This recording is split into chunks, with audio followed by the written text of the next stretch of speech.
Contestants, you have 15 minutes left.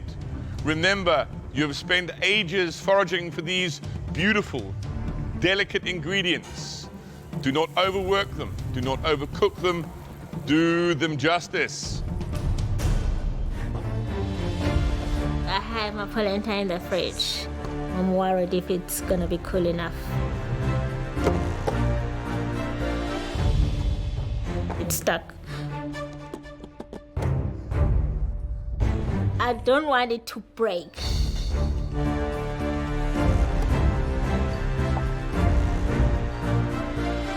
I'm hoping if I cut it, it's not gonna break into pieces because I need like equal squares. Freaks me out.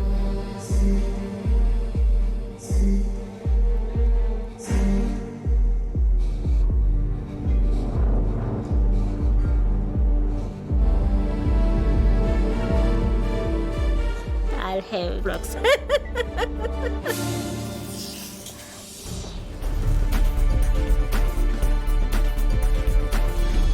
On this challenge, I start plating really early. I'm a little concerned that they're going to say that I'm just trying to create something visual and I've destroyed, you know, some great produce. I'm corneling my ice cream, but I have very little ice cream.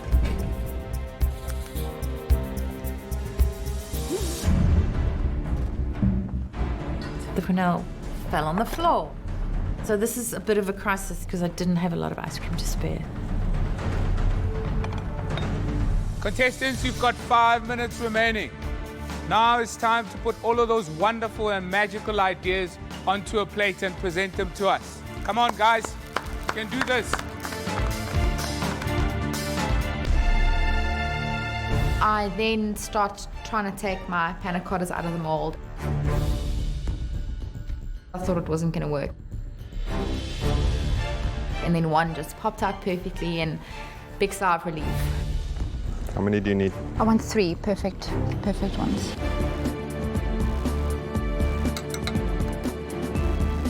I start to assemble my pastry stack. I basically open up my pastry pillows because I need 3 layers.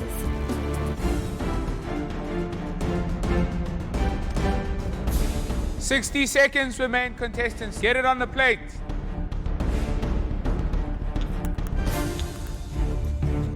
I've never used the soy lecithin before in order to create a foam because what I'm thinking is my creamy broth needs to be like that foam on the sea, you know, which I think will just add that final little bit to the dish.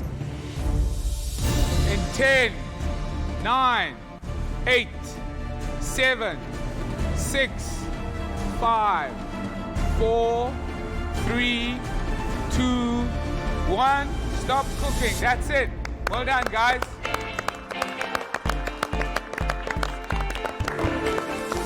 I'm terrified that it's just too simple. I don't know if it's enough. It definitely looks very weird. It looks different. But I think at the stage of the competition, we all need to kind of go big or go home. And I did.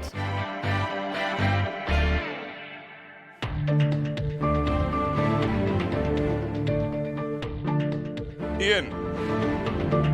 I look at my dish, I'm not confident. And I'm starting to get really concerned. You know, this is, you know, top 5, can easily go.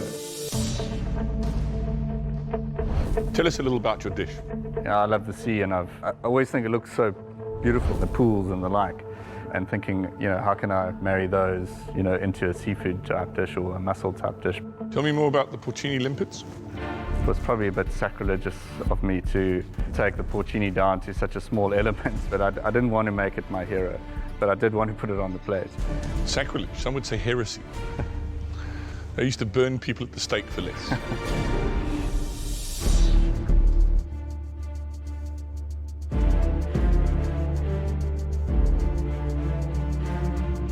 I'm getting some nice texture off the seaweed. I like the foam, but you need something that lifts this because all these flavors are quite intense.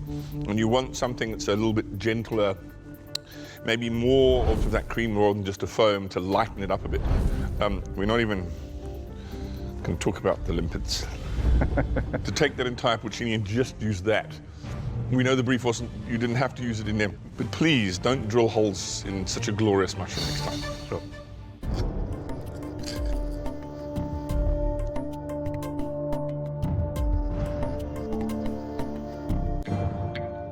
The one thing that you wanted to highlight on this challenge from your foraging was the seafood side of it.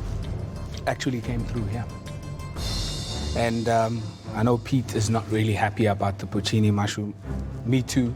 But the fact that it was not the main focus, then you can be forgiven for that. Sorry. Well, I forgive you for that. Thanks, Chef. Thanks, Ian. Thanks, guys. Thanks, Ian. My visual idea probably got in the way. I do play in that space a lot. Spogas, bring us your creation. I prepared a polenta lasagna. Gotta taste this.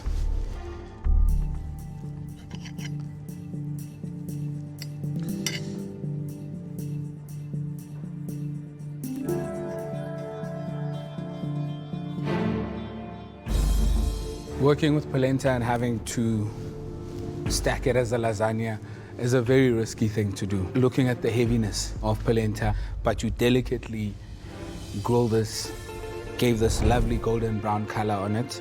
The mussels are cooked to perfection and you didn't over-season them. And I'm glad that you treated the porcini mushrooms the way that you did to give that earthy flavor out. This dish is moist. It's got different textures to it. It's bright. It's inventive. I wouldn't have used polenta, and the fact that you did, shows how confident you are so far in the competition, and I would like you to keep that up. Thank you. Mel, please come and show us your dish.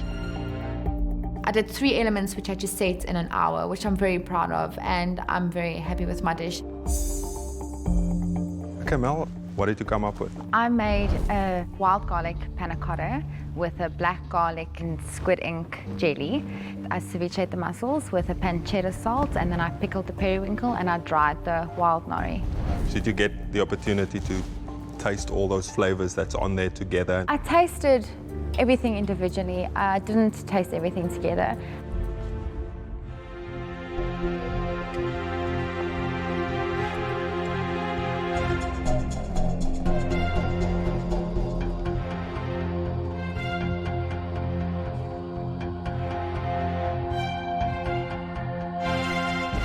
The little jelly and the panna cotta, I quite like that. But when you work with these type of ingredients, you have to treat them slightly differently because balance is important. You have the nori, so you dried it. You're actually making that saltiness more intense. The mussels are too salty again. You've added the little pancetta bits that adds more saltiness to it. It definitely looks interesting, and it tastes interesting too, but I actually think you failed in really showing off all the ingredients that you took your time to go and forage. I don't know if you try too hard. It just doesn't work for me. Thanks, Mel. Thanks. The toughest part is kind of putting your soul on a plate and, having it and told it's not good enough. And I didn't taste my dish as a whole, and that's a big problem. I tasted individually, but nothing as a whole, and that's a big lesson to learn. Roxy, it's your turn.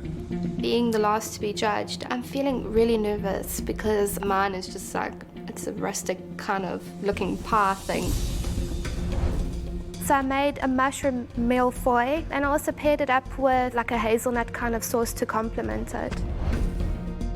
Well, let's taste.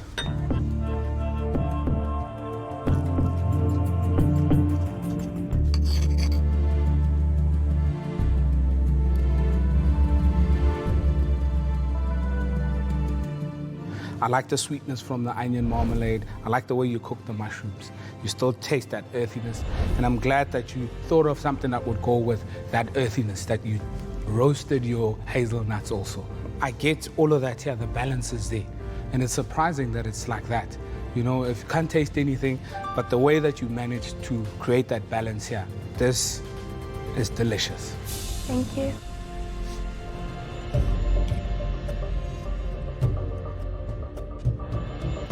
One of the beauties of pulling something out of the ground or out of the sea and cooking it that very same day. They're packed with flavor. They come alive. I want you to come close to this plate. I want you to put your ear to this plate. Listen carefully. You can hear something. Just listen. Just listen. You know what that sound is? It's the sound of porcini singing. No singing. Yeah. Okay. Lovely stuff, Rox. Thank you. Yeah. Okay, maybe he's on my medication that I've been taking. Your task today was to cook a dish that made those ingredients sing. But what we were looking for was creativity combined with MasterChef level cooking. And when it came to the cooking in this challenge, there were clear differences in what you presented to us.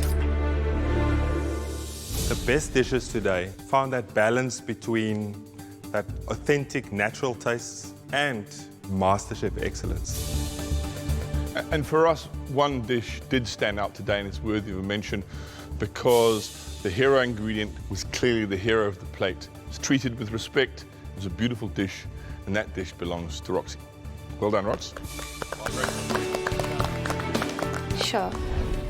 It's really an awesome feeling, and I'm feeling so proud of myself right now.